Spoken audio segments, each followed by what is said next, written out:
yaitu Renaissance. Kata Renaissance berarti kebangkitan atau kelahiran kembali. Istilah ini digunakan untuk menggambarkan periode yang menandai transisi dari era pertengahan ke masa modern di Eropa. Tipe huruf, tata letak, halaman, ornamen ilustrasi, dan bahkan desain buku dikembangkan oleh ahli percetakan dan cendekiawan Italia.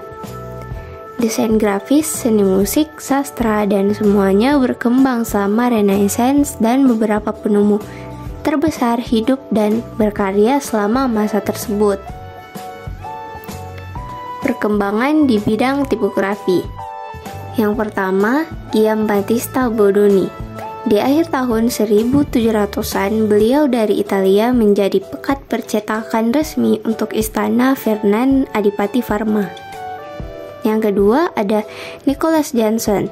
Ia merupakan perancang buku dan tipografi terkenal Italia yang tercatat sebagai salah satu desainer tipografi dalam sejarah yang mempelopori jalan menuju desain logo seperti bentuk seni, bentuk huruf, rancangan yang mudah terbaca dalam produksi karya sehingga menandakan kejeniusan versi modern Fondation yang digunakan untuk desainer saat ini. Di samping merupakan salah satu contohnya yaitu Humanist Typeface. Selanjutnya ada John Baskerville, adalah pencipta huruf Baskerville yang merupakan huruf serif dengan klasifikasi transitional serif. Kemudian William Caslon merupakan pegrafis terkenal dan desainer huruf Caslon Old Style yang langsung menjadi hits. Lalu ada Claude Garamond, beliau adalah pembuat huruf tipografi pertama yang bekerja secara independen. Tipografi romannya dirancang sempurna sekaligus menunjukkan teknik pencetakan Prancis abad ke-16 yang mampu membuat buku indah dengan keterbacaan yang sangat jelas. Dan terakhir ada Albrecht Dürer. Beliau merupakan ilustrator paling produktif yang dihormati di awal tahun 1500-an. Teknik juga kayunya yang sangat terperinci begitu populer sehingga membuat berpengaruh besar dalam membawa semangat dan filosofi Renaissance di Jerman. Spirit pergerakan pre-Renaissance. Pada pertengahan abad ke-14, Renaissance muncul sebagai gerakan kultural. Pada awalnya merupakan pembaharuan di bidang kejiwaan, kemasyarakatan, dan kegerejaan di Italia. Tujuannya yaitu mempersatukan kembali gereja yang terpecah belah akibat skisma atau perang agama, timbulnya kota-kota dagang yang makmur akibat perdagangan. Selanjutnya mengubah perasaan pesimistis zaman abad pertengahan yang menjadi optimis.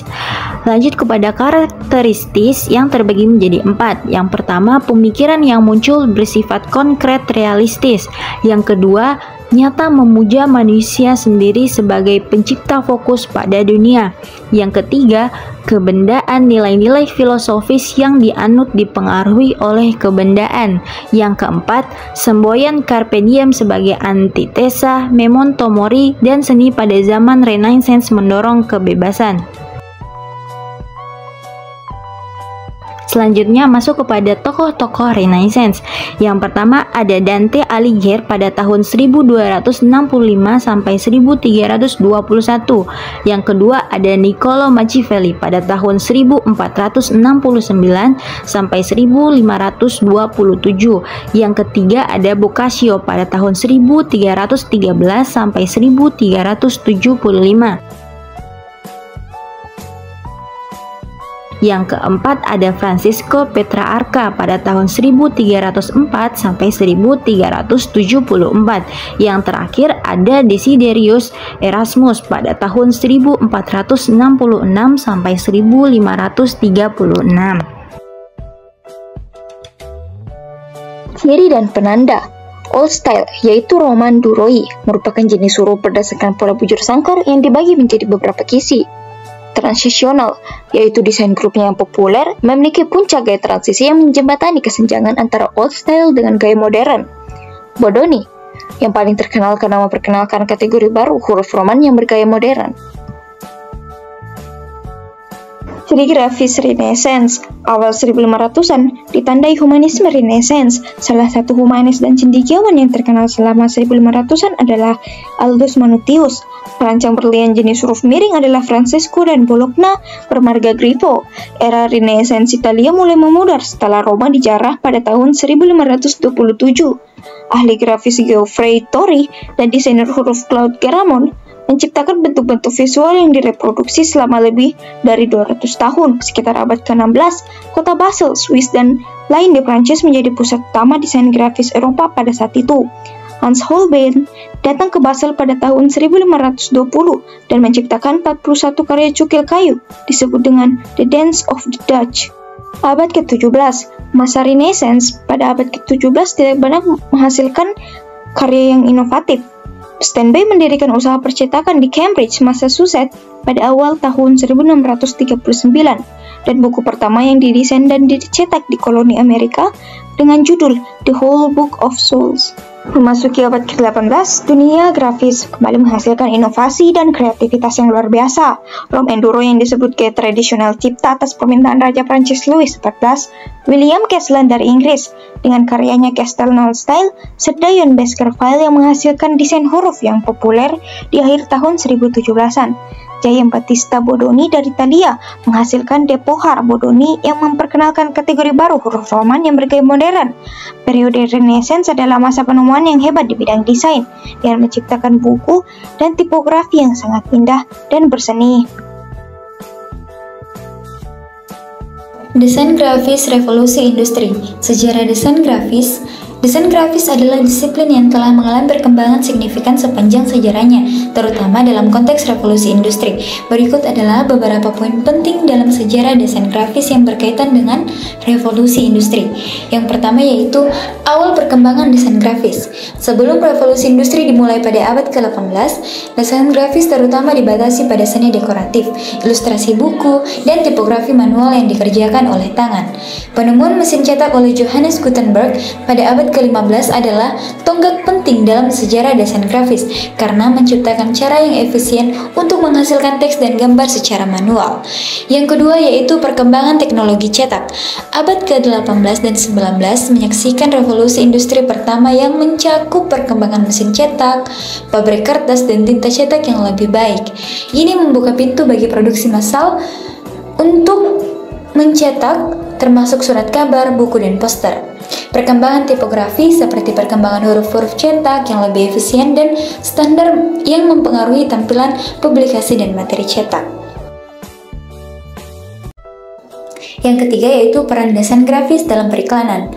Revolusi industri memungkinkan perusahaan untuk mencapai audiens yang lebih luas melalui surat kabar, majalah, dan poster.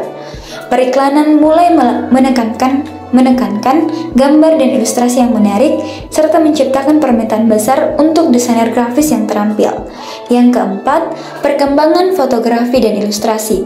Penemuan fotografi pada abad ke-19 mengubah cara gambar direproduksi. Fotografi yang membantu desainer grafis dalam menciptakan komposisi yang lebih realistis dan efektif. Kemudian, desain grafis juga terus menggunakan seni ilustrasi, tetapi penggunaan fotografi mempengaruhi gaya ilustrasi yang digunakan dalam materi cetakan. Yang kelima yaitu perkembangan media baru. Kemunculan radio dan televisi pada abad ke-20 mengubah cara perusahaan berkomunikasi dengan konsumen. Desainer grafis terlibat dalam menciptakan iklan visual dan grafis untuk media ini. Perkembangan komputer pada pertengahan abad ke-20 membawa revolusi industri kedua yang mengubah cara desain grafis dibuat. Perangkat lunak desain grafis digital seperti Adobe Illustrator dan Photoshop memungkinkan kreativitas tanpa batas. Dan yang terakhir yaitu revolusi internet dan desain responsif. Internet mengubah fundamental cara kita berkomunikasi dan mengakses informasi. Desain web menjadi elemen penting dalam desain grafis karena menekankan pada navigasi, tampilan yang menarik, dan desain responsif yang sangat sesuai dengan perangkat. Kemudian, seiring dengan perkembangan teknologi seperti kecerdasan buatan dan realitas virtual, desain grafis terus berkembang dan akan terus mengikuti perkembangan ini dalam revolusi industri berikutnya.